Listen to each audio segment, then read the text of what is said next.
हाँ, तो विद्यार्थियों देखो यहाँ पर इला चंद्र जोशी जी की रचनाएँ यानी कहानी, यहाँ पर जो भी रचनाएँ हैं केवल कहानी के विषय में बात हो रही है, इस बात को आप लोग ध्यान में रखते हुए चलिए। इला चंद्र जोशी जी की रचना है रोगी, मिस्त्री, चौथे विवाह की पत्नी और प्रेतात्मा।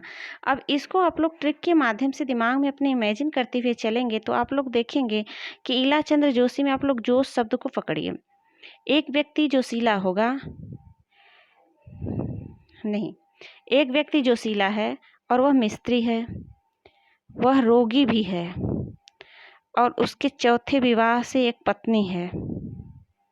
चौथे विवाह की एक पत्नी जो कि प्रेतात्मा, प्रेत का रूप धारण कर लेती है, अर्थात एक व्यक्ति जो कि मिस्त्री होता है, रोगी रहता है, वह मर जाता है। रोगी रहता है, एक मिस्त्री रोगी होता है और उसके चौथे विवाह की पत्नी मर जाती है और प्रेतात्मा बन जाती है। ठीक, देखिए मैं पहले से ट्रिक बनाकर नहीं रखी हूँ, इसलिए यहाँ पर 1-2 बार टाइम लग रहा है बनाने में, क्योंकि इतना मेरे पास इतना टाइम नहीं रहता है। मेरा एक छोटा सा बच्चा है 2 महीने का, जिसे मैं ज़्यादा टाइम नहीं दे पाती हूँ। घर गृहस्थी का भी काम है, मेरे पास बहुत ज़्यादा सुविधा भी नहीं है कि मैं समय बचाकर आप लोगों को दे पाऊँ, लेकिन जितना मेरे से हो पाता मैं उतना टाइम आप लोगों को देखती हूँ।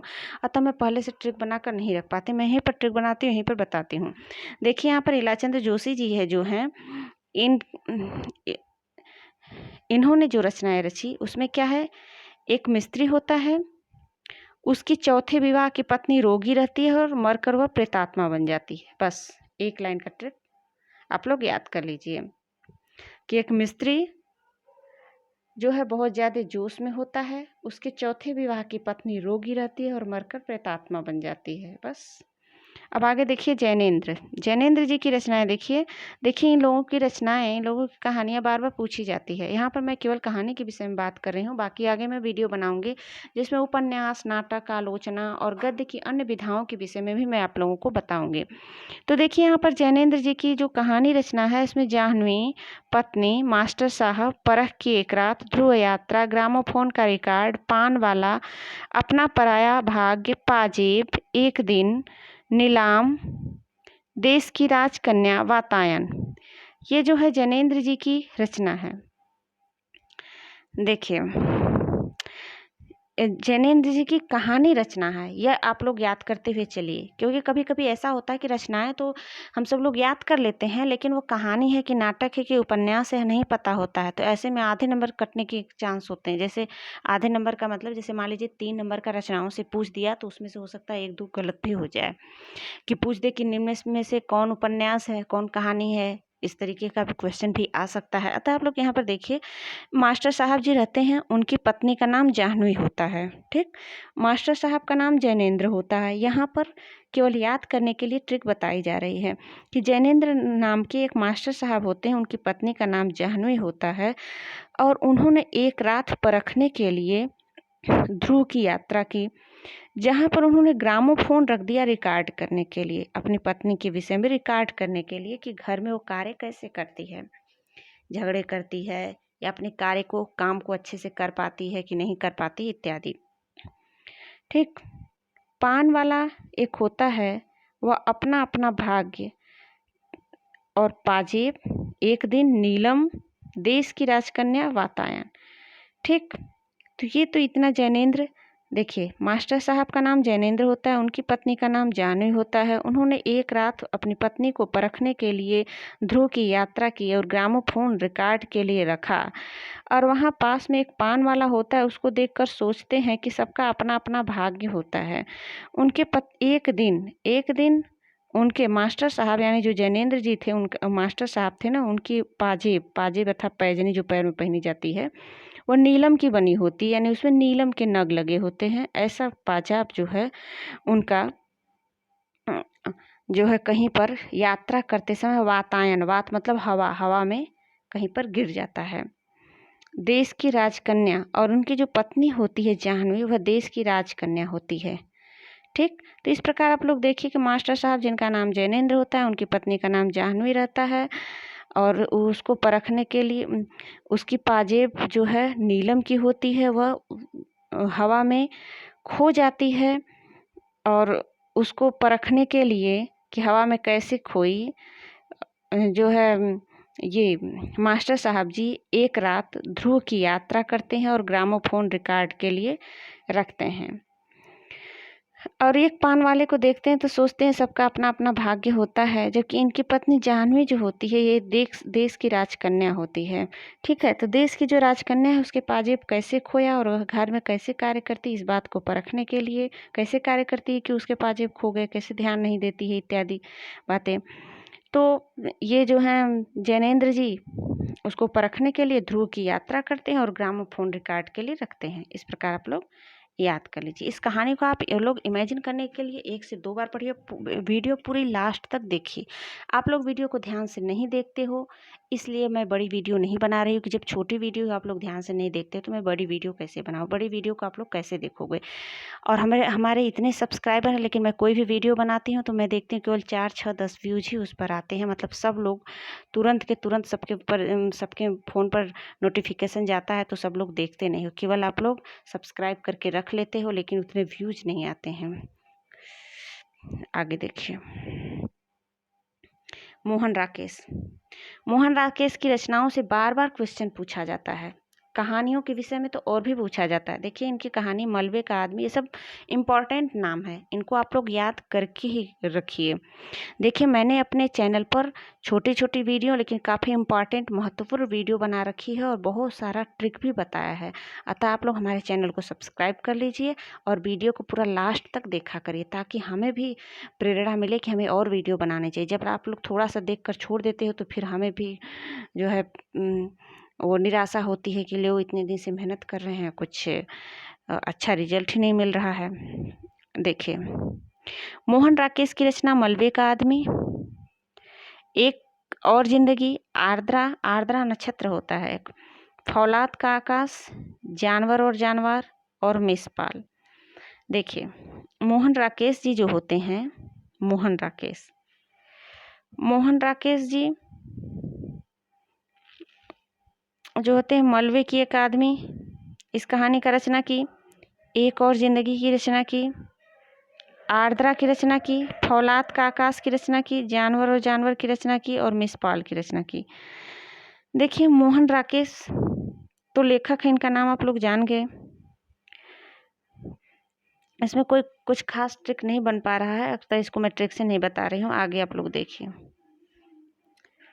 राजेंद्र यादव की रचना है टूटना, जहाँ लक्ष्मी कैद है, अभिमन्यु की आत्महत्या, छोटे छोटे ताजमहल, किनारे से किनारे तक प्रतीक्षा।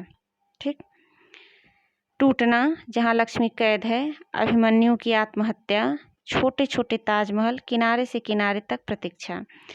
देखिए राजेंद्र यादव जी की जो कहानी है, जहाँ लक्ष्मी कैद है, जहाँ लक्ष्मी कैद होगी तो क्या होगा, लक्ष्मी का मन जो है टूट जाएगा। तो राजेंद्र यादव कहते हैं कि जहाँ लक्ष्मी कैद होगी वहाँ पर उसका मन टूट जाएगा, तो क्या करेगी, अभिमन्यु की तरह आत्महत्या कर लेगी। किसकी तरह, अभिमन्यु की तरह, क्योंकि अभिमन्यु की आत्महत्या नाम की इनकी कहानी है। तो आप लोग ये याद करिए कि जहाँ पर लक्ष्मी को यानी लड़कियों को या औरतों को किसी को कैद किया जाएगा तो उसका मन टूटेगा, तो अब अभिमन्यु की तरह आत्महत्या कर लेगी। जबकि उसके मन में छोटे छोटे ताजमहल का ख्याल आएगा कि काश हमारा भी भाग्य होता कि हमको ताजमहल वगैरह देखने का वक्त मिलता या देखने के भाग्य होते। तो क्या करती, किनारे किनारे, वह नदियों के किनारे किनारे जाकर प्रतीक्षा करती है अपने अच्छे भाग्य होने का। इस प्रकार आप लोग याद कर लीजिए कि राजेंद्र यादव की रचना है कि राजेंद्र यादव जी कहते हैं कि जहाँ पर लक्ष्मी को कैद किया जाएगा तो लक्ष्मी का दिल टूट जाएगा और अभिमन्यु की तरह आत्महत्या कर लेगी। उसके मन में बार बार कल्पना उठेगी कि ताजमहल उसको देखने का उसका भाग्य होता, और इस प्रकार वह नदियों के किनारे किनारे प्रतीक्षा करती अपने अच्छे भाग्य होने का, खुलने का। तो इस प्रकार आप लोग देखिए कि राजेंद्र यादव की रचना टूटना, जहाँ लक्ष्मी कैद है, अभिमन्यु की आत्महत्या, छोटे छोटे ताजमहल, किनारे से किनारे तक प्रतीक्षा, ये 4-5 जो है इनकी कहानी रचनाएं हैं जो इनसे बार बार जो है एग्जाम, बार बार तो नहीं लेकिन हाँ कभी कभी पूछता है, जिसमें इनका जहाँ लक्ष्मी कैद है यह महत्वपूर्ण कृति है कहानी की। उसके बाद अभिमन्यु की आत्महत्या, टूटना, छोटे छोटे ताजमहल, इन सबसे भी क्वेश्चन बन सकते हैं। आगे देखिए कमलेश्वर की रचना है राजा निर्वंशिया, तलाश, बयान और नीली झील। कमलेश्वर। कमलेश्वर ने कहा, राजा निर्बंसिया, एक निर्बंसी राजा होता है जो कि नीले झील के पास तलाश करता है कि उसको एक पुत्र हो जाए, और वह बयान देता है कि हमें उस ईश्वर की पूजा करना चाहिए, ईश्वर की पूजा कमल के फूल से करना चाहिए। इस प्रकार कमलेश्वर का नाम आ गया कि कमल के फूल से हमें ईश्वर की पूजा करना चाहिए। इस प्रकार कमलेश्वर राजा निर्बंसी होता है, इसलिए तो वह नीले झील के पास जाता है और तलाश करता है भगवान की मूर्ति का, उस ईश्वर का जिनकी वो कमल के फूल से पूजा करे और उसकी जो है मनोरथ पूर्ण हो। इस प्रकार देखिए कमलेश्वर जी की रचना राजा निर्बंसिया, तलाश, बयान और नीली झील, केवल 4 रचनाएं हैं। या तो आप लोग ट्रिक को अपने दिमाग में इमेजिन कर लीजिए या फिर ऐसे सीधे याद कर लीजिए। लेकिन सीधे याद करने का मतलब होता है कि बहुत सारी रचनाएं होती हैं जिनको याद करने में कन्फ्यूजन क्रिएट होता है। यदि आप लोग ज़्यादा रचनाएं ऐसे ही याद करेंगे, बार बार रटेंगे, तो बार बार रटने से कन्फ्यूजन क्रिएट होता है और सही जगह आंसर न लग के गलत आंसर लग जाता है, गलत क्वेश्चन पर आंसर लग जाता है। इसलिए मैं ट्रिक बता दे रही हूँ कि प्रत्येक ट्रिक के साथ यदि आप लोग उसको इमेजिन करके रखेंगे ट्रिक को दिमाग में, तो फिर सही निशान ही मतलब जो भी टिक करना होगा एग्जाम में तो सही जगह ही टिक होगा, गलत नहीं होगा। इसलिए ट्रिक बताते जा रही हूँ। आगे देखिए निर्मल वर्मा की रचना है, लंदन की रात, कुत्ते की मौत, परिंदे, कौवे और काला पानी, जलती झाड़ी।